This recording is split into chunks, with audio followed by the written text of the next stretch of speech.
आदाब नाजरीन, आप देख रहे हैं अपना पसंदीदा और महबूब प्रोग्राम आदाब डॉक्टर। आपके साथ मैं आपकी मेज़बान शगुफ्ता यास्मीन, और इस प्रोग्राम की रौनक को, इसकी अहमियत को, इसकी इफादियत को दोबाला कर रहे हैं, चार चांद लगा रहे हैं वन ऑफ द लीडिंग यूनानी मेडिसिन कंपनी अतिया हब्स के फाउंडर, डायरेक्टर, प्रमोटर, हिंदुस्तान के सबसे मसरूफ़ और कामयाब तरीन हकीमों में से एक मसीहुल मुल्क हकीम अजमल खान अवार्ड से सरफराज, सबसे बढ़कर आप सबकी बहुत सारी मोहब्बतों और अक़ीदत के साथ इस्तकबाल करते हैं हकीम सलमान खान तूर साहब का। पुरतपाक खिदमत। बहुत ज़रा नवाजी, शुक्रिया। आप सबका भी इस्तकबाल है और आपके सवालात के भी हम मुंतज़िर हैं। इस दौरान आइए बातचीत के सिलसिले का आगाज़ करते हैं। हकीम साहब, जब हम कायनात के वजह तख्लीक़ पर नज़र डालते हैं तो हम देखते हैं कि दुनिया में कोई चीज़ भी अल्लाह ताला ने बेसबब नहीं बनाई, बेवजह नहीं बनाई, कोई ना कोई मकसद तो रहा होगा। इंसान की तख्लीक़ के पसे पर्दा क्या मकसद रहा होगा? अल्लाह ताला ने एक जगह फरमाया है कि मैं एक पोशीदा ख़जाना था, मैंने चाहा कि पहचाना जाऊं तो मैंने मखलूक में इंसान को बनाया। तो इंसान और अल्लाह का जो रब्त है, क्या वो कौन सा जज्बा है जो इस तख्लीक़ के पसे पर्दा कार फरमाए? बहुत गहरा सवाल कर दिया आपने। अच्छा देखिए, अल्लाह ताला को समझने के लिए तो ज़िंदगी काफ़ी नहीं है, लेकिन उसके जो हमारे पास करम है उसके हिसाब से हम उसे जानते हैं। वाहिद अल्लाह था और कोई भी इतनी बड़ी ताकत, उसका वजूद, और जो चाहे कर सकता हो, जो चाहे हो जाए कहने से बस। लेकिन उसको जानता कौन है? जब उसके अलावा कोई नहीं है तो उसको जाने कैसे लोग? तो उसने कितनी किस्म की फरिश्ते बनाए और शैतान भी पैदा हो गया, फरिश्तों में से ही शैतान। अब हमारी जहनियत, इंसानी फितरत आदम जिसे कहते हैं जी। तो जब फरिश्तों ने मना किया, आपने पढ़ा होगा कि तेरी इबादत के लिए हम काफ़ी हैं और ये शर करेगा, फसाद करेगा, तो अल्लाह ताला ने एक ही जवाब दिया था कि तुम वो नहीं जानते जो मैं जानता हूँ। अब ये इंसानी फितरत अल्लाह ताला ने इसमें डाली है, और मीज़ान का मामला ये है कि हमारी नीयतों पर इन्हसार और सारी कमांड अपने हाथ में ले ली। अब मैं जो सोच रहा हूँ, जो कह रहा हूँ, हो सकता है मैं अदाकारी कर रहा हूँ, लेकिन वो वाकिफ़ है हर चीज़ से, हर किसी से।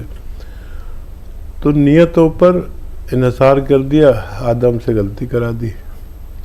आदम की क्या मजाल, हव्वा की क्या मजाल।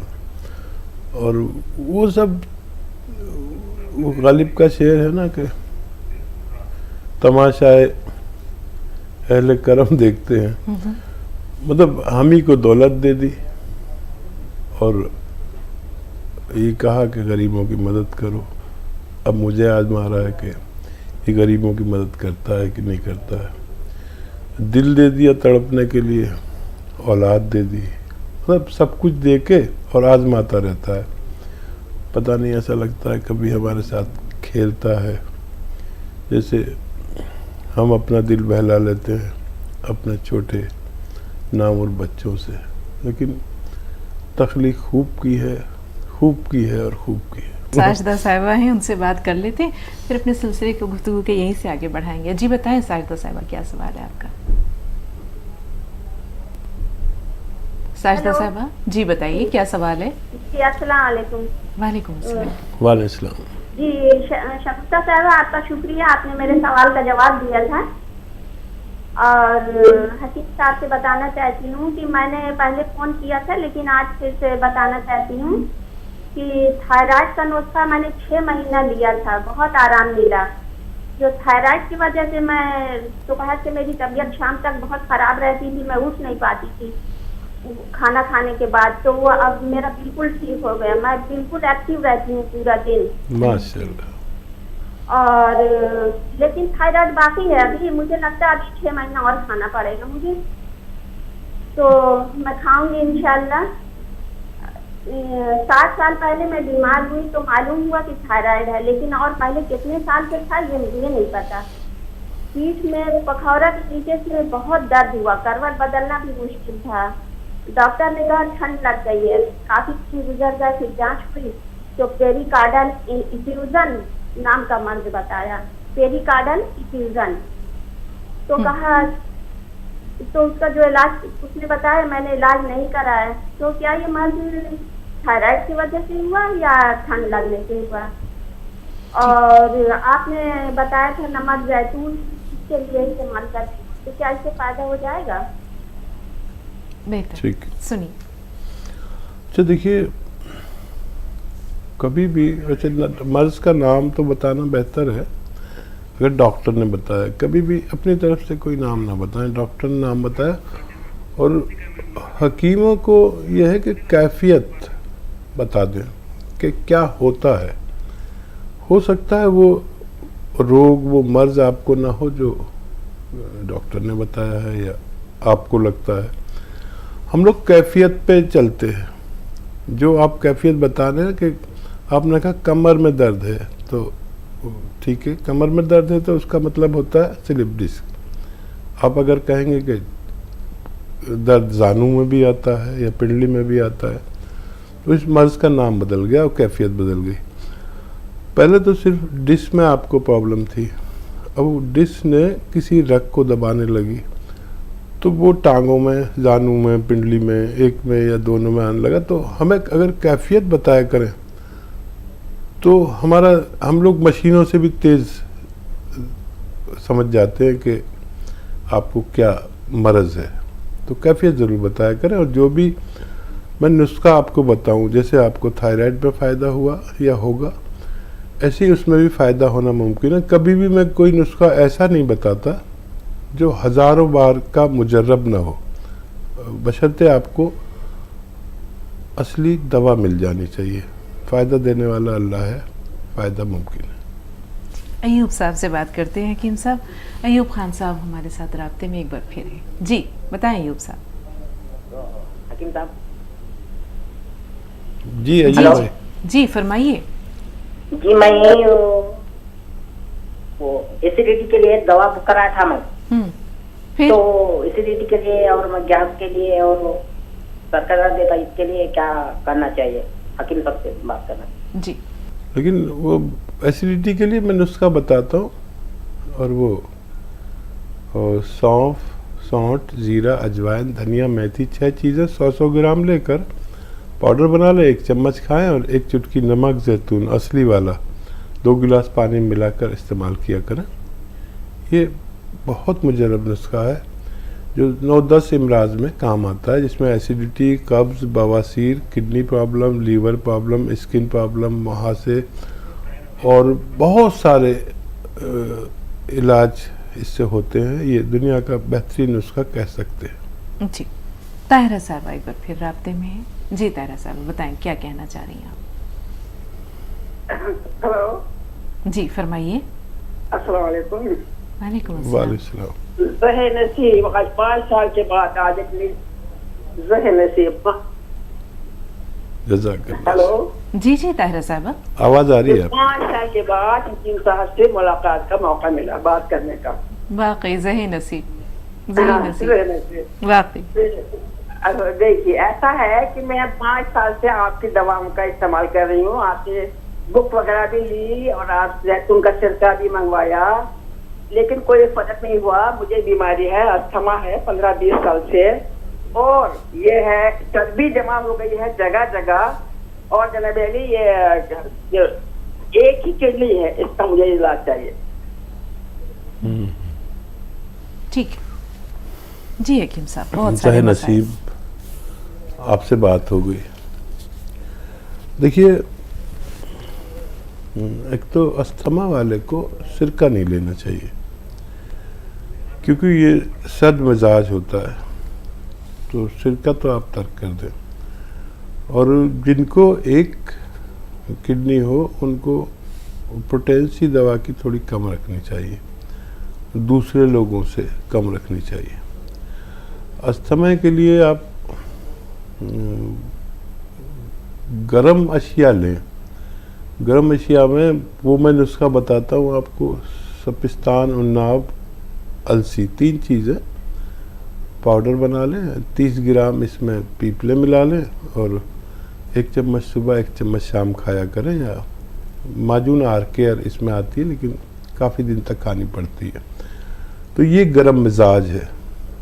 और एक किडनी है तो कोई भी दवा लें तो डॉक्टर को ये इल्म होना चाहिए, जैसे आपने मुझे बता दिया, ताकि वो आपके मुताबिक दवा दें। एक किडनी हमेशा सलामत रहे और तो उसके लिए एक चुटकी नमक, जैतून, 2 गिलास पानी मिलाएं और 1 चम्मच अलसी जो हल्की सी भुनी हुई हो वो एक दिन में ले लिया करें। ये आपको किडनी, लीवर, एसिडिटी, कब्ज़ और अस्थमा का बड़ा ख्याल रखती है। आप अपना खूब ख्याल रखिए, अल्लाह आपको सलामत रखे। रेहाना साहिबा, रेहाना पठान साहिबा पुणे से हैं फ़ोन लाइन पर। आइए बात करते हैं। जी रेहाना साहिबा, बताएं क्या सवाल है आपका। वालेकुम अस्सलाम। वालेकुम। मैंने जैतून का सिरका मंगाई है जी। और गोंद मोरिंगा मंगाई है। जी, बात तो जारी मुझे, रखिए। हाँ, तो मुझे वो पेट मेरा ऐसा फूला फूला लग रहा और भूख नहीं लग रही और मुझे कब्ज की शिकायत हो रही है। जी। अच्छा, बाथरूम मुझे 2 दिन बाद, 1 दिन बाद ऐसी हो रही। किस मर्ज के लिए ले रहे हैं आप? किस मर्ज के लिए ले रहे हैं ये चीज़ें?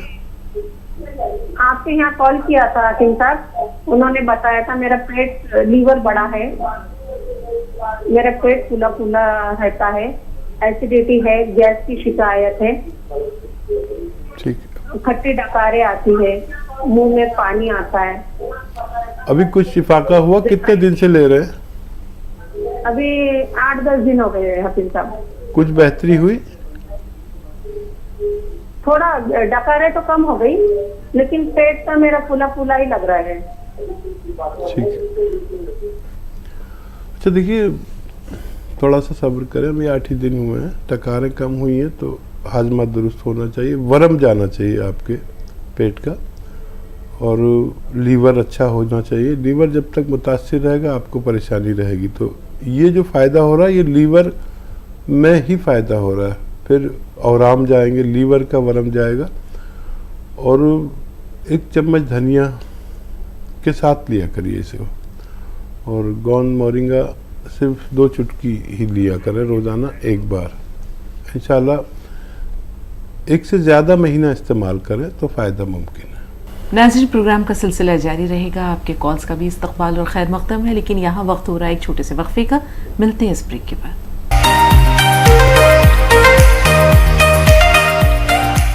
ब्रेक के बाद एक बार फिर आप सबका खैर मकदम है। आइए प्रोग्राम के सिलसिले को ले चलते हैं अगले पड़ाव की जानिब। हकीम साहब, ताहिरा साहबा ने जो सवालात, अपने मसाइल जो बयान किए, उनमें एक शायद उन्होंने ये बात ये भी कही थी कि चर्बी की तहें या चर्बी की गांठें हैं जब, या फैट डिपोजिशन हो गया है जिस्म में, तो उसको कैसे, उस मसले का क्या हाल है? देखिए, एक तो वो आता है ज़ीरे का सिरका, वो फ़ायदा तो बहुत करता है, लेकिन ये ना हो कि आप चर्बी और ज़्यादा खाने लगें। मतलब सब दवाओं की एक अपनी औकात है। हम अगर चर्बी कम करने के लिए और चर्बी तहलील करने के लिए अद्वियात ले रहे हैं तो एनिमल फैट से बचें। अच्छा, लोग ये समझते हैं एनिमल फैट सिर्फ गोश्त में है। एनिमल फैट इसमें भी है, घी में भी है, दूध में भी है, मक्खन में भी है। तो याद रखें, जो अज्जा गोश्त में है वही सब इसमें भी है। तो अगर फैट कम करना है तो इन सब चीज़ों को छोड़ना होगा।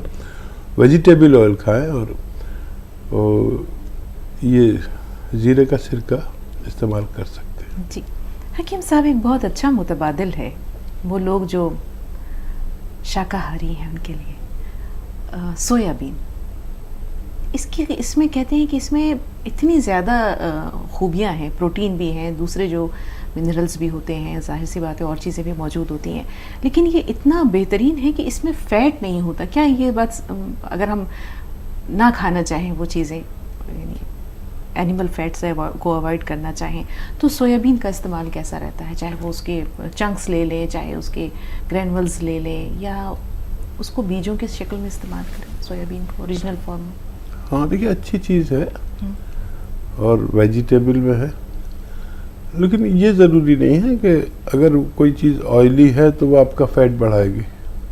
जैसे आप बादाम का तेल इस्तेमाल करें तो आपका फैट कम होता है।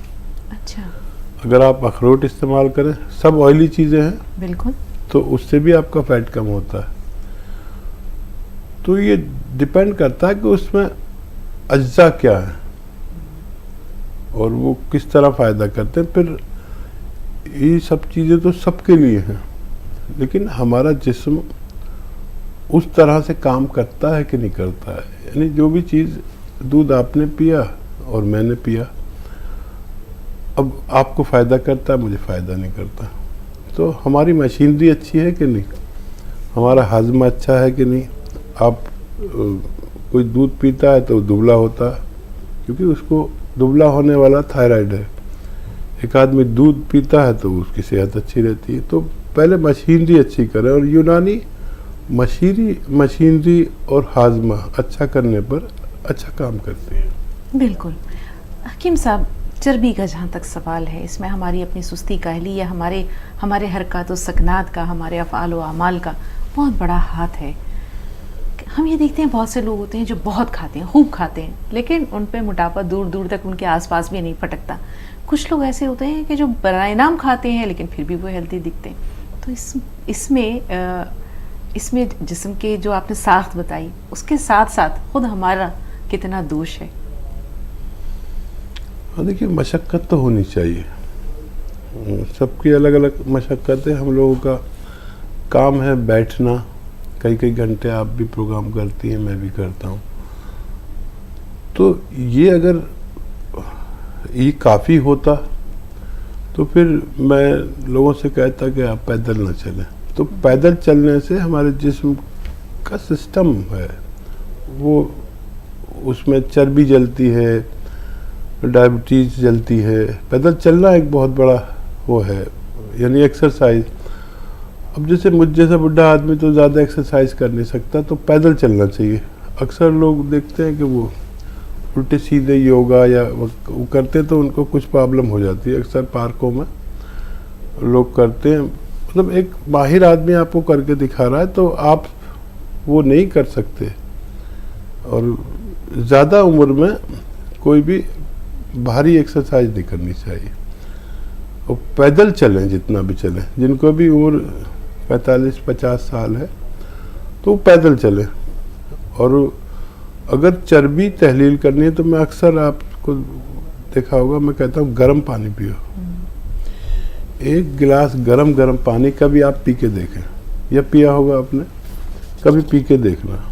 गरम जैसे चाय होती ना, ऐसा पानी। हाँ, अब यकीन करें, ऐसा लगेगा कि आप एक घंटा पैदल चल के आते हैं ना, तो जितने पसीने आपको आते हैं वो एक गिलास पानी पीकर आ जाते हैं। कभी आप देखना, कल करके बताती हूँ कि साहब, ये निहार मुँह।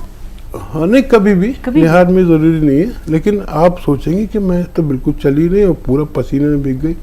ये पसीना आना एक बहुत अच्छा अमल है, जिसमें डायबिटीज़ भी कम होती है, चर्बी भी तहलील होती है, हाजमा दुरुस्त होता है, और इससे सरमाया अनफास मजबूत होता है। क्या बात है हकीम साहब, आपके अल्फाज आबिज़र से लिखे जाने के लायक हैं। कादिर खान साहब से बात कर रहे हैं। जी कादिर साहब, बताएं क्या सवाल है आपका? हैदराबाद से फ़ोन लाइन पर है आप, इस्तकबाल है। मैं काला नमक इस्तेमाल कर रहा हूँ, उससे 10% फायदा हुआ। और मेरी बेटी का सवाल है, वो थोड़ी मोटी सी है, वो दुबले होने के लिए क्या करना चाहिए? ठीक है, ठीक है।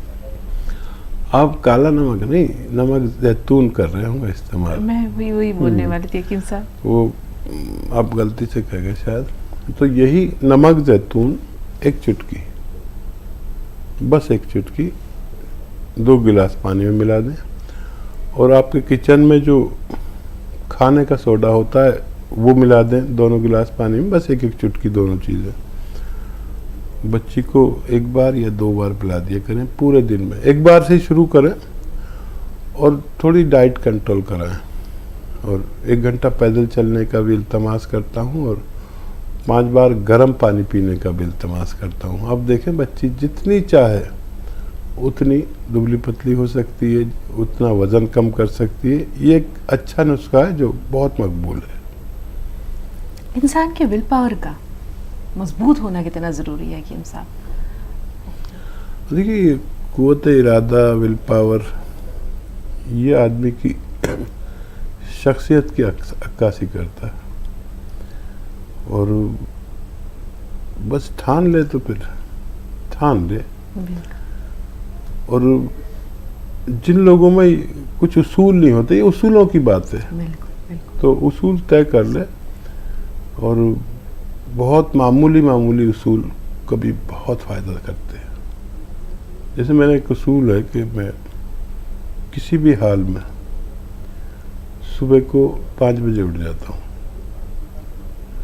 और कभी अगर बीमार ना हूँ तो बीमारी भी बहुत कम रहती है मुझे।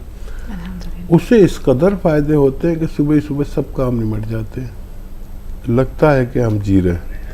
वरना मैं देखता हूँ कि लोग 10-12 बजे तो उठते हैं, यानी 10-12 बजे उठेंगे तो दिन का क्या पता चलेगा, और फिर वो सोते लेट है। तो जल्दी उठना कोई मुश्किल नहीं है, जल्दी सोना मुश्किल है। तो उसूल बना लें जो आराम आपको अल्लाह के इस निज़ाम में मिलेगा कि इशा पढ़ के सो जाना, फजर से पहले उठ जाना। इसमें पूरी ज़िंदगी आपकी इस कदर महफूज, इतनी सेहतमंद, उस अल्लाह के निज़ाम में जीना सीखें।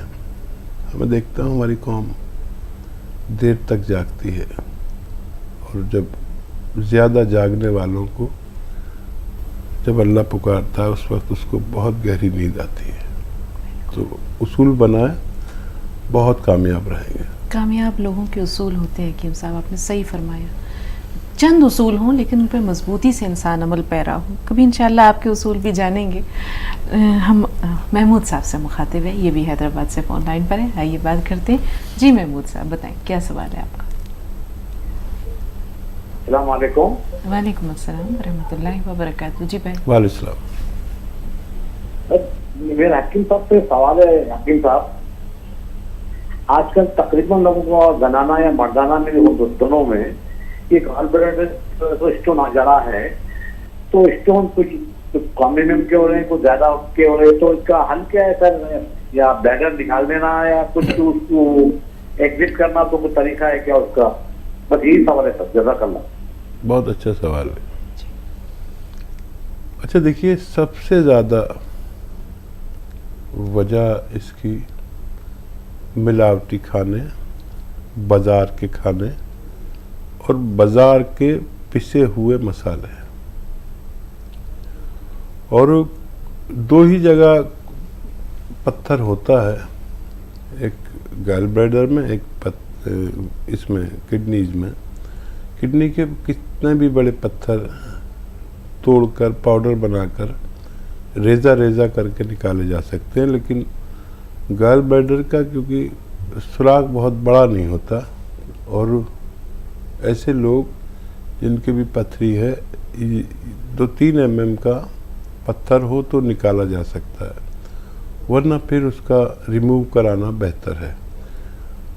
तो इन दोनों के नुस्खे ज़्यादा अलग अलग हैं। एक तो देखिए, घर में खाना बने तो घर का खाना जब भी कहलाएगा जब आपके घर में खुद मसाला कोई पाउडर बना ले मसालों का। पिसे पिसाए मसालों से में वो नहीं होता कि वो पथरी को बनने ना दे। और ये जो मामूली सी चीज़ें आप इस्तेमाल करते हैं, जो लौंग है, इलायची है और लहसुन है और दूसरी चीज़ें हैं, ये चर्बी को काटती है। जब हमारे पित्ते में इतनी चर्बी रक्स करती है कि वो संभाल नहीं पाता। और हमारे पित्ते में एक एसिड होता है जो चर्बी आती है उसे जला के निकाल देता है, लेकिन कभी हम इतनी चर्बी खाते हैं कि हमारा पित्ता ही चर्बी से भर जाता है और वो लिक्विड ख़त्म हो जाता है, तो हमारे पित्ता में चर्बी रुक जाती है, जो पथरी बन जाती है। उसको निकालना अगर बड़ी पथरी हो तो नामुमकिन है, उसके लिए अब ये सब हो रहा है। तो चर्बी का, एनिमल फैट का कम से कम प्रयोग करें, इस्तेमाल करें, और गैल ब्लैडर की पथरी निकाली जा सकती कितनी भी बड़ी हो। इलाज अलग अलग हैं। एक इलाज ये है कि अगर गैल ब्लैडर में अगर छोटी सी पथरी है, चाहे कितनी भी हो छोटी छोटी, तो वो निकल सकती है। तो उसके लिए जैतून का सिरका 3 चम्मच और 3 चम्मच जैतून का तेल 1 गिलास पानी में मिलाकर इसे पी लिया जाए। 3 से 5 दिन तक ये इस्तेमाल किया जाए तो छोटी पथरियाँ निकल सकती हैं हमारे गैल ब्लैडर से। और पानी फिर 1 गिलास और पी लें बाद में। ये 3 से 5 दिन आप इस्तेमाल कर सकते हैं। और किडनीज में कितनी भी बड़ी पथरियाँ हो उनको निकालना आसान है, उसका नुस्खा अलग है। नाज़रीन, प्रोग्राम का सिलसिला जारी रहेगा, आपके कॉल्स का भी इस्तकबाल और खैर मक़दम है, लेकिन यहाँ वक्त हो रहा है एक छोटे से वक्फे का। मिलते हैं इस ब्रेक के बाद। ब्रेक के बाद एक बार फिर आप सबका खैर मक़दम है। आइए प्रोग्राम के सिलसिले को ले चलते हैं अगले पड़ाव की जानिब। सुधा जी एक बार फिर हमारे राब्ते में हैं। जी फरमाइए सुधा जी, क्या कहना चाह रही हैं? बेटी एक सवाल था, मेरा रह गया था। हाँ बेटा, एक मेरा सवाल है हकीम साहब जी से कि मैंने रीठे का पाउडर भी मंगा लिया है और रीठे भी मंगा लिए। मंगाए तो रीठे थे, पाउडर भी ले आया बेटा, रीठे भी ले आया। तो अब ये बताइए कि कौन सा ठीक रहेगा, पाउडर का ही शैम्पू बना लूं या रीठे का तोड़ करके उसका ही शैम्पू बनाऊं, और कैसे बनाना है आप ये भी बताइएगा। अच्छा देखिए, रीठा जो है वो यूनानी का ओरिजिनल शैम्पू है। और हमने खुद देखा कि किसी के हाथ काले हों या किसी का बर्तन ख़राब हो, जैसे कोई प्लास्टिक की कैन हो अंदर काली हो रही हो, किसी सूरत नहीं होती थी, तो हम उसमें रीठे का पाउडर डाल के और पानी भर के ऐसे हिलाते थे, थोड़ा रख देते थे और फिर धोते थे तो सारी साफ़ हो जाती थी। ये इसमें ओरिजिनल झाग होते हैं। आप इसे ऐसे भी इस्तेमाल कर सकते हैं, वरना अगर इसको बहुत अच्छे से इस्तेमाल करना है तो रीठा, शिकाकाई, आंवला, और ये रीठा तो आपने हम मदन लें, इनका पाउडर हो, और 1-2 मुट्ठी भर के एक ऐसे बर्तन में जो लोहे का हो, कच्चे लोहे का, जैसे तवा होता है ना, कच्चे लोहे का तवा जी, जो गांवों में तो कच्चे लोहे का इस्तेमाल, उसमें भिगो दें। तो ये उसमें डालने के बाद अगर भिगो देंगे आप तो ये काला हो जाता है, कुदरती काला हो जाता है। और वो काला रंग जब आप सर में लगाते हैं तो ओरिजिनल काला रंग आता है सर पे, बालों में ओरिजिनल काला रंग। इसमें कुछ लोग मेहंदी भी डाल लेते हैं इसमें ज़रूरत की, लेकिन मेहंदी में भी वो आजकल हाइड्रोजन पेरोक्साइड मिला देते हैं। तो आपने देखा होगा ना कि मेहंदी, ओरिजिनल मेहंदी कभी भी हमारी स्किन पर नहीं रचती। ऐसी स्किन जैसे पेशानी, हाँ, या यहाँ पर कभी नहीं रचती, हाथों पे रचती है, हाथों पे रचती है। हाँ, ये जो लगाते हैं ये नकली मेहंदी होती है, तो ये हर जगह रचती है। वरना मैंने इस्तेमाल की है ओरिजिनल मेहंदी, सर में लगा लो और यहाँ भी लग जाएगी तो यहाँ उसका रंग नहीं आएगा। ओरिजिनल उसे कहते हैं जब पत्ते की आप हाँ खुद पीसें, और उसमें इतनी खुशबू होती है, हफ्तों रहती है कि जिधर को निकल जाओ उसको खुशबू महसूस होती है। जिस गली से आप निकलो उसके गुजरने वालों को हमारी बालों की मेहंदी की खुशबू आती है। अब तो कुछ ओरिजिनल रहा नहीं। और सुधा जी, आपका घर बड़ा हो तो मेहंदी का पेड़ लगा लें, उसे सूत कर कभी लगा के देखें, वो अजीब ही चीज़ है। अब तो सब नकली चल रहा है। और बिल्कुल वो ज़माने कहाँ गया कि साहब रंग लाती है हिना पत्थर पे पिस जाने के बाद। अब तो ना वो पत्थर है ना घर में, पहले हर घर में आप ये देखें, कस्बों की बात कर रहे हैं, छोटे गांव की बात कर रहे हैं, आंगन में कुछ चीज़ों के पेड़ हुआ करते थे, छोटे छोटे पौधे हुआ करते थे, उनमें मेहंदी की जो है एक बाड़ ज़रूर होती थी, ये पौधा होता था। लड़कियां जो है कुछ ख़ास मखसूस त्योहारों पर उन पत्तियों को तोड़ते थे और उसके बाद उनको पत्थर पे पीसा जाता था सिल पर, और उसके बाद सादा सी मेहंदी होती थी, लेकिन क्या रंग होता था, क्या खुशबू होती थी और क्या जज्बात होते थे उस मेहंदी के साथ। नहीं, वो ये जब तक रेडीमेड नहीं आया था ना सब कुछ, दरअसल गलती हमारी है, हम आसानियाँ तलब हैं। फिर हमारे रहने सहने का शहरों में आशियाने पे आशियाना, आशियाने पे आशियाना, नहीं तो गाँव में तो ऐसा तस्वुर भी नहीं करते कि घर में आंगन नहीं है, पेड़ पौधे नहीं हैं। तो हमारे तो घर ऐसे हैं जो हवेली कहलाती है। तो मैं तो आपको पता है हर महीने गांव जाता हूँ 6-7 दिन को, कि अगर मैं वहाँ नहीं जाऊँ तो शायद मैं प्रोग्राम नहीं कर सकता। मैं वहाँ जाके, जैसे मोबाइल चार्ज होता है ना, तो मैं चार्ज होता हूँ, और वो आंगन और वो हैंड पंप आज तक है, सारी जदीद चीज़ें हैं, लेकिन वो मैंने आज तक रखा हुआ है। घर में पौधे हैं, बड़ा घर है, तो अंजीर भी आता है। मैं गया तो मेरे भाई ने सबसे पहले मुझे 2 अंजीर ला के दिए ताज़ा तोड़ के। फिर फैक्ट्री भी है एक वहाँ पर, और वो उस पर फसल आई है नींबू के। नींबू इतना बड़ा है, आप यकीन करें कि मैं 6-7 नींबू लेके आया और मैंने ड्रेसिंग टेबल पर रख दिए। तो इतने बड़े थे कि मेरा बड़ा बेटा आया, उसने उठा के सबसे पहले उसमें मुंह मारा, संतरा समझ के या मौसमी समझ के। अरे मैंने कहा क्या कर रहा है, तो नींबू तो इतने बड़े। तो ये वहाँ ऑर्गेनिक, उसमें खाद नहीं डालते। आड़ू का पेड़ घर में है तो अनार का पेड़ घर में है, ये शान है। वहाँ मकान थोड़ा कम बनाते हैं, लेकिन आंगन थोड़ा ज़्यादा बड़ा रखते हैं। कभी आप आए मेरे गांव तो आपको बड़ा मसरत होगी इंशाअल्लाह। हकीम साहब, वाकई इन आंगनों की क्या बात है। इसी आंगन पे तो एक नावल भी लिख दिया था खदीजा मस्तूर साहिबा ने।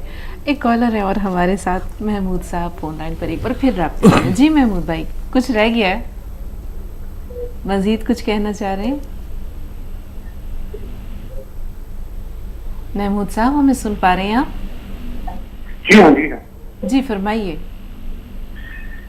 सर, अभी मैं कुछ देर पहले आपसे सवाल किया था लेटर के ताल्लुक से, उसका तो जवाब मिल गया, शुक्रिया। हाँ। और एक सवाल है सर, हमारे एरिया है सर, वो थायराइड की शिकायत है, थायराइड की गोली चल रही है, लेकिन बाला जाने की शिकायत बहुत है सर, सबके बाल बहुत झड़ते हैं।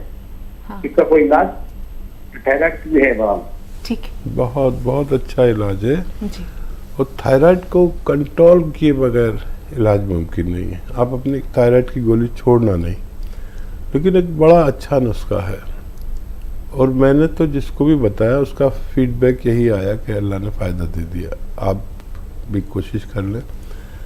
धनिया 300 ग्राम, धनिया का दाना 300 ग्राम, मेथी का दाना 100 ग्राम और आंवला सूखा हुआ 100 ग्राम, इनको पाउडर बना लें। और इस एक अलग से ले लें नमक जैतून, एक चुटकी नमक जैतून 1 गिलास या 2 गिलास पानी में मिलाएं। ये पाउडर सुबह खाएं, जब आप गोली खाएं ना उसके बाद खा लें या पहले खा लें। ये 3 चीज़ों का पाउडर और ये पानी पी लें, बस 1 बार या 2 बार। अपनी दवाई खाते रहें, और जैसे जैसे आपको हर 2 महीने में फिर थायराइड टेस्ट कराना, जैसे जैसे कम होता जाए आप थायराइड की गोली कम करवाते जाएं अपने डॉक्टर के मशवरे से। ये बेहतरीन इलाज है, अगर आप इस्तेमाल करें तो फ़ायदा मुमकिन है। हकीम साहब, किसी को थायराइड है, पहचान क्या है, अलामत क्या है? एक तो इसका टेस्ट है। हाँ वो तो है, कोई काहिल इंसान ना करवाए, ये सोचे कि मुझे नहीं है लेकिन उसे है, फिर क्या करें? अच्छा देखिए, थायराइड का पहचान है। जैसे कभी आप मुझे ये देख लें मैं थोड़ा सा मोटा हो रहा हूँ, कभी ये देखें पतला हो रहा हूँ, ये होता रहता है। पहले आप मुझे इतने दिन में मिली हैं तो मुझे थोड़ी स्लिम लग रही हैं, बहुत दिन में देखने वाला बता सकता है, रोज़ाना मिलने वाला नहीं। तो कभी आप थोड़ी मोटी लगेंगे तो मैं कहूँगा आप थोड़ी हेल्दी हो रही है। तो अगर वज़न कम और ज़्यादा हो रहा है तो समझ लीजिए थायराइड नहीं है। अच्छा, अगर वज़न बढ़ता ही जा रहा है या कम ही होता जा रहा है तो समझ लीजिए शक है कि थायराइड है। टेस्ट जो है वो एक सनद है, वरना अंदाजे से मैं बताऊं तो वो लोग मानते नहीं। दरअसल टेस्ट की तरफ रुझान ज़्यादा हो गया, वरना हुक्मा तो ऐसे एक नज़र में ही पता चल जाता था। कारूरा हकीम साहब, कितना खूबसूरत ये लफ्ज़ है और कितना मुस्तामिल ले रहा है। हाँ, देखिए कारूर ऐसे समझते थे, यानी आदमी के यूरियन से भी समझ में आता है। चेहरा बहुत बड़ी किताब है, उस पर सारे मर्ज लिखे रहते। मैं तो अभी प्रैक्टिस नहीं करता, मैं प्रैक्टिस करता था तो आदमी आया अपनी बीवी को लेकर और उसके पास इतना बड़ा लिफाफा। अब इतना बड़ा लिफाफा आ रहा है तो जाहिर है उसमें MRI होगा, और फिर बीवी थोड़ी लंगड़ा भी रही तो समझ में आ गया कमर में। अब वो 10,000 की रिपोर्टें करा रखी है और ये सब ये देख लो। मैंने कहा भाई मैं इसे नहीं देखता। फिर मैंने उनकी भी कहा कि देखो इनके कमर में नसें दबी हुई हैं, टांगों में दर्द आता है। और अब वो कह रहा कि अरे अभी तो आपने रिपोर्ट नहीं देखी, ये कैसे? तो काफ़ी कुछ चेहरे में होता है, स्ट्रक्चर में होता है, कुछ तजर्बे में होता है। अब वो इतना हैरत में, वो फिर उसकी भी ठीक हो गई जो 10-12 साल से परेशान थी। और वो उसने इतना हंगामा कर दिया कि यार मैंने 50,000 का टेस्ट करा के ले गया। पहले तो उसको बहुत बुरा लगा पहले दिन तो, लेकिन जब दोबारा आया तो बड़ा खुश था कि आपने उसको रिपोर्ट को हाथ भी नहीं लगाया और मेरी बीवी भी ठीक हो गई और मेरे तो 50,000 रुपये उसमें ही चले गए। तो हमारे पैसे ज़्यादा इलाज में नहीं, टेस्ट में जाते हैं। और मैंने अल्हम्दुलिल्लाह अपनी पूरी ज़िंदगी में किसी का कोई टेस्ट नहीं कराया। अल्लाह ने तजर्बा दिया। मैं कहता हूँ भाई तू चाहे तो करा ले। मतलब ये मैंने कभी, अगर मैं जब प्रैक्टिस में था तो 500 लोग आते थे मेरे पास एक दिन में, और भी थक जाता था, कुछ वापस भी चले जाते थे। और वो भी सुबह के 12 बजे तक दोपहर के हम लोग मरीज़ को वो ले लेते, तकर्रुर कर लेते, उसके बाद आया तो नहीं लेते, तब 500 हो जाते थे। तो मैं चाहता तो करोड़ों रुपए वो अगर हम टेस्ट लिख के देते हैं तो दलाली मिलती है, जब कमीशन कह लो कुछ भी कह लो। अल्लाह का एहसान, मैंने आज तक कोई कमीशन कोई दलाली नहीं खाई, नहीं तो करोड़ों रुपए महीना मेरे को उसका आ सकता था, लेकिन मेरे दिल ने गवारा नहीं किया। नाज़रीन, प्रोग्राम का सिलसिला जारी रहेगा, आपके कॉल्स का भी इस्तकबाल और खैर मक़दम है, लेकिन यहाँ वक्त हो रहा है एक छोटे से वक्फे का। मिलते हैं इस ब्रेक के बाद। ब्रेक के बाद एक बार फिर आप सबका खैर मक़दम है। आइए प्रोग्राम के सिलसिले को ले चलते हैं अगले पड़ाव की जानिब। रेशमा है हमारे साथ हैदराबाद से। आज हमारे मैक्सिमम कॉलर्स जो हैं वो हैदराबाद से हैं। रेशमा साहिबा जी फरमाइए, क्या सवाल है आपका? बहुत खुजाना आ रहा है और बालां भी झड़ रहे हैं। खुजली आ रही है जी। हाँ रेशमा साहब, अपनी उम्र बता दीजिए। वालेकुम अस्सलाम। मेरी उम्र 30 साल है। खुजली है, बाल भी झड़ रहे हैं। अच्छा बेटा देखो, अलसी खरीदो। अलसी को इंग्लिश में फ्लैक्सीड कहते हैं, और इसको हल्का सा भून लो, 200-300 ग्राम ले लो और इसको हल्का सा भून कर पाउडर बना लो। अब एक चुटकी नमक जैतून, एक चुटकी खाने का सोडा, 1 गिलास या 2 गिलास पानी में डालो और 1 चम्मच अलसी खा लो। बस रोज़ाना ये एक खुराक ले लिया करिए, आपकी ये सारी परेशानियां अच्छी होना मुमकिन है। जी। कर्नाटक से यास्मीन साहबा, बताएं यास्मीन क्या सवाल है आपका? अस्सलाम वालेकुम। वालेकुम अस्सलाम। हाँ हकीम साहब, बहुत दिन से ट्राई कर रही हूँ, फोन ही नहीं लगता आपका। जब भी कॉल करे बिजी बताता है या फिर डिस्कनेक्ट हो जाता है। आज 3 साल बाद कॉल लगा है, बहुत खुशी हो रही है। हकीम साहब का बहुत बहुत शुक्रिया। मेरे भैया को है ना यूरिक एसिड है हकीम साहब, कुछ नुस्खा बताएं। कितनी उम्र है उनकी? 55 साल है हकीम साहब। ठीक है। और मेरा लड़का 11 साल का है, उसकी हाइट नहीं बढ़ रही ना हकीम साहब, कुछ नुस्खा बताइए। ज़रूर ज़रूर। पहले भाई का सवाल, और देखिए किसी को भी अगर यूरिक एसिड बढ़ता है तो एक बहुत अच्छा दुनिया का अच्छा नुस्खा है ये, अलसी ले लें। अलसी को इंग्लिश में फ्लैक्सीड कहते हैं। ये खटमल नुमा तिलहन में से है, जैसे तिल होते हैं ना उससे थोड़ी बड़ी होती है। ये खटमल के हमरंग, इसे फ्लैक्सीड इंग्लिश में कहते हैं, पता नहीं आपके यहाँ क्या कहते हैं, हम लोग यहाँ पर अलसी कहते हैं। अलसी आप सर्च कर लें और इसको 200-300 ग्राम खरीद लें। अलसी को हल्का सा भूनें, पाउडर बना लें, ज़्यादा नहीं भूनना है। 1 चम्मच अलसी खाएं और 1 चुटकी नमक जैतून या तो अलसी में मिला के खा लें या 1 गिलास पानी में मिला के ये पी लिया करें, बस काफ़ी है। इंशाअल्लाह उनकी यूरिक एसिड कंट्रोल हो सकती है। इसके अलावा उनको एसिडिटी, कब्ज़, बवासीर, लीवर प्रॉब्लम, किडनी प्रॉब्लम, खुजली और बहुत सारे रोग, मुहासे किसी को हो तो ये खाएं तो इन सब अमराज में ये अच्छा काम करता है। इसमें हर मतलब तकरीबन 10 अमराज में ये फ़ायदा करता है। दुनिया का बेहतरीन नुस्खा है। और जो हाइट नहीं बढ़ रही है बच्चे की, तो सही उम्र में आपने फ़ोन किया है, कम उम्र में ही फ़ोन करना चाहिए। गोंद मोरिंगा सफ़ेद वाला, याद रखें, लाल या पीला ना लें, गोंद मोरिंगा सफ़ेद लें। 1 ग्राम रोज़ाना दूध में मिलाकर पानी के साथ या नारियल पानी के साथ बच्चे को 24 घंटे में 1 खुराक दें, इंशाल्लाह फ़ायदा मुमकिन है। जी, शमशाद साहबा राजस्थान से हैं हमारे साथ। जी बताइए क्या सवाल है आपका शमशाद साहबा? अस्सलाम वालेकुम। वालेकुम सलाम। अस्सलाम वालेकुम। वालेकुम अस्सलाम। जी वालेकुम सलाम। ये कोटा से शमशाद बोल रही हूँ। ये है ना, बहुत सारे लेडीजों के गोले ज्यादा जाते हैं, ये गोला क्या मर्ज है? क्या कह रहे हैं आप? सवाल दोहराइए जरा। गोला जाता है लेडीजों के, ये क्या मर्ज है? मेरे पास भी सारे मसला निकले आते हैं। कुछ कैफियत बताइए, इसमें क्या होता है? उसमें किसको उल्टी जैसा होता है, किसी को मतलब पेट में दर्द होता है, पारी आती है। ठीक है ठीक है। हाँ, बदहजमी की का गोला, गैस का गोला। हाँ, बड़ा समझना पड़ता है आप लोगों की ज़बान, हर इलाके की मकामी ज़ुबान होती है। जी तो देखिए अच्छा इलाज है, निज़ाम अपना पेट का अच्छा कर लें। वो सौंफ, सौंठ, ज़ीरा, अजवाइन, धनिया, मेथी का दाना, एक बार और बोल देता हूँ, सौंफ, सौंठ, ज़ीरा, अजवाइन, धनिया, मेथी का पाउडर बना लें 100 ग्राम लेकर, ये घर में रहना चाहिए। और एक आता है नमक जैतून, ये अलहदा से आप ख़रीद के रखें।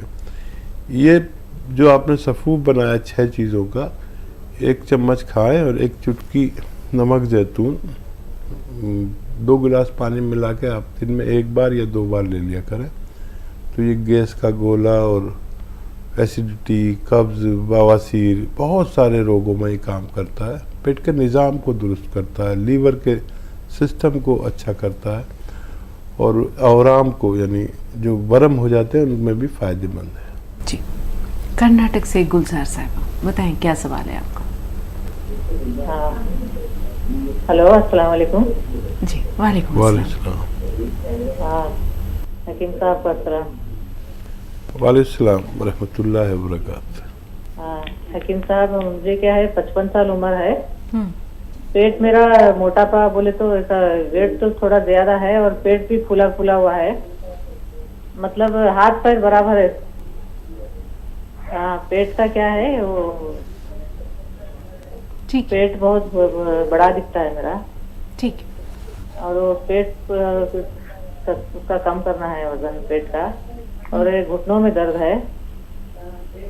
ठीक, 55 ईयर्स उम्र है मेरी। ठीक है, वजन भी बता दें मेरी कितना? और एक बच्ची का बाल बहुत झड़ रहे हैं जी, उसकी 24 साल उम्र है और उसको माहवारी जब आती है 3 रोज बहुत पेट दुखता है। इसका जरा इलाज बताइए। ठीक है। तो देखिए, वज़न कम करने के लिए डाइट कंट्रोल ज़रूरी है। मेरा भी कभी वज़न बढ़ता है तो मैं डाइट कंट्रोल से ही पूरा वज़न अपनी ज़रूरत के मुताबिक ले आता हूँ। और वो डाइट में लेता हूँ, सुबह 1 कटोरी दाल खा ली, दोपहर को 1 फल खा लिया, शाम को खाना खाता हूँ, वो अपनी खुराक से निस्फ यानी आधा। इससे भी वज़न कंट्रोल होता है और ख़ास तौर पर पेट कंट्रोल होता है, वेट कंट्रोल होता है। और 1 घंटा पैदल चलना ज़रूरी है। बार बार गर्म पानी, खूब गर्म पानी पीना ज़रूरी है, इससे खूब वज़न कम होता है। मैं अपना करता हूँ। और कुछ लोग ऐसे ज़रूर होंगे जिनको ये सब बर्दाश्त नहीं होगा, तो ये ज़ीरे का सिरका 2-2 चम्मच 3 बार लें और डाइट कंट्रोल फिर भी करें। 1 घंटा पैदल चलें, गर्म पानी बार बार पिए, तो ये सीधा पेट को फ़ायदा करता है और एसिडिटी, कब्ज़ में भी फ़ायदा करता है, चर्बी को तहलील करता है। ये आप ले सकते हैं ज़ीरे का सिरका, या फिर जिनको ये नहीं चलता तो उन्हें चाहिए कि 1 चुटकी नमक ज़ैतून और 1 चुटकी खाने का सोडा 2 गिलास पानी में मिला के दिन में 1 बार या 2 बार लिया करें।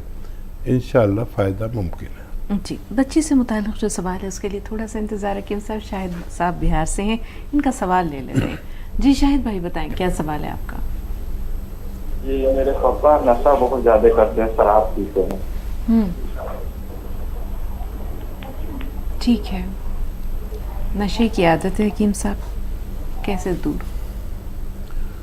और देखिए, हौसला करें, हवाला दें जिससे मोहब्बत करते हो उसका, नहीं तो वो किसी से मोहब्बत ही नहीं करते। अल्लाह का हवाला दें, अपना हवाला दें, उनके औलाद का, जिससे वो मोहब्बत करते हो।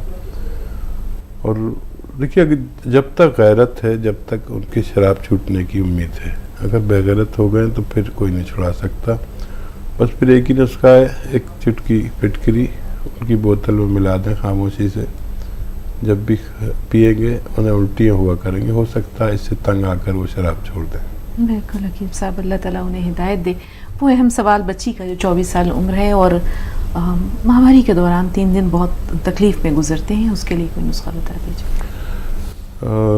कलौंजी का सिरका 2 चम्मच 1 गिलास पानी में डालें, 1 चुटकी खाने का सोडा मिलाएं और ये पिला दिया करें रोज़ाना 1 बार रात को सोते वक्त। बच्ची की तकलीफ़ कम हो सकती है, ज़रूरत के मुताबिक आ सकती है, ख़त्म नहीं हो सकती। इस्तेमाल करें, फ़ायदा उठाएं। जी रेहाना साहिबा फरमाएं, क्या सवाल है आपका? जी रेहाना साहिबा फरमाइए, क्या कहना चाह रही हैं? टीवी की आवाज़ म्यूट कीजिए, सवाल बताइए अपना। हेलो। जी अस्सलामुअलैकुम। वालेकुम अस्सलाम।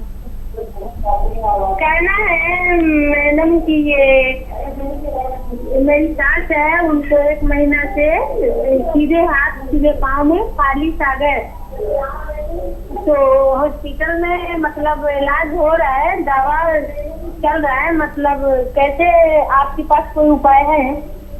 और ठीक है जी, हाँ, डॉक्टर का इलाज करते रहें और एक्सरसाइज भी करें। ये हाथ चलाया करें, जो हाथ नहीं चलता, जो पैर नहीं चलता, वो पैर भी चलाया करें, यानी फिजियोथेरेपी ज़रूर करें। और कलौंजी का सिरका 2-3 चम्मच रात को 1 गिलास पानी में डालें और 1 चुटकी खाने का सोडा मिलाकर रोज़ाना 1 बार या 2 दफ़ा पिला दिया करें। इंशाअल्लाह फ़ायदा मुमकिन है। जी हकीम साहब, फिजियोथेरेपी का क्या रोल है इस तरह की बीमारियों में, फालिज हो या कोई और लकवा हो? और देखिए, पूरा जाल है नसों का और पट्टों का हमारे जिस्म में, और ये उसूल है कि अगर हमारा जिस्म किसी जगह पर ऐसे 72 घंटे पड़ा रहे, जिस्म का जो भी हिस्सा ज़मीन से टकराया हुआ है, पलंग से टकराया हुआ है, ऐसे लेटे हैं हम, तो वो जगह नासूर बन जाती है, वहाँ ज़ख़म हो जाते हैं। फिर नासूर उसको कहते हैं जो ज़ख़म कभी ठीक नहीं होते। तो समझ लीजिए फिजियोथेरेपी का कितना बड़ा रोल होगा कि 72 घंटे में आदमी गलने लगता है, चाहे वो ज़िंदा हो।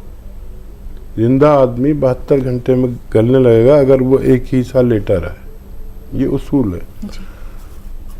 तो यहाँ तो फालिज हो गया, घर वालों को पता नहीं है कि करवट दिलानी ज़रूरी है, अलट पलट करना ज़रूरी है। अक्सर लोगों को नासूर हो जाता है, पता नहीं होता। तो इतनी ज़रूरी है कि 72 घंटे, अब ये तो पता नहीं कब तक के लिए हो गया। अब इसको चलाते रहो तो खून चलेगा, इसमें खून चलता रहेगा तो जख्म नहीं होता।